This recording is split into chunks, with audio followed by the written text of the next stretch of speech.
মানুষ যেন আমি আল্লাহর রহমত থেকে নৈরাশ না হয়। যেই সময় বুঝে যাইবে আমি আল্লাহ ছাড়া কোনো উপায় নাই, ওই সময় 2 রাকাত নামাজ আদায় করে আমি আল্লাহর কাছে চাইবে।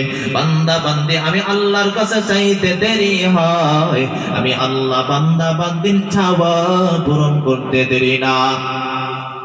আরে আল্লাহর গোলাম ও যুবক ভাই, তোমার মতো কত যুবক এই দুনিয়া থেকে অন্ধকার কবরে চলে গেলেন।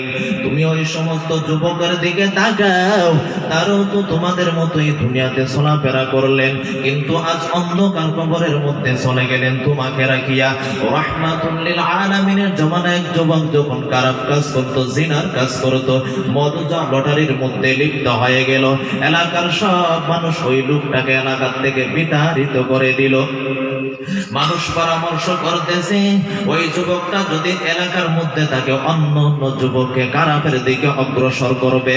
সব মানুষ যখন এলাকা থেকে বিতাড়িত করে দিল, ওই যুবকটা এমন এক জায়গার মধ্যে গিয়ে পৌঁছলো, ওই জায়গার মধ্যে না আছে পানির ব্যবস্থা, না আছে সোনার ব্যবস্থা, না আছে কোনো খাবারের ব্যবস্থা।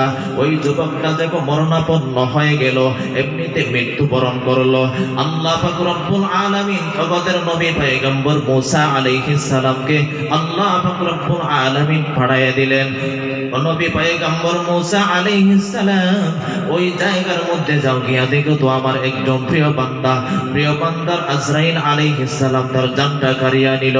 তার দাফনের ব্যবস্থা করবে আর ঘোষণা করে দিবা ওই যুবকের যে ব্যক্তি নাকি জানাজার নামাজ আদায় করবে, তার পিছনের সমস্ত গুনাহ আমি আল্লাহ ক্ষমা করে দেব।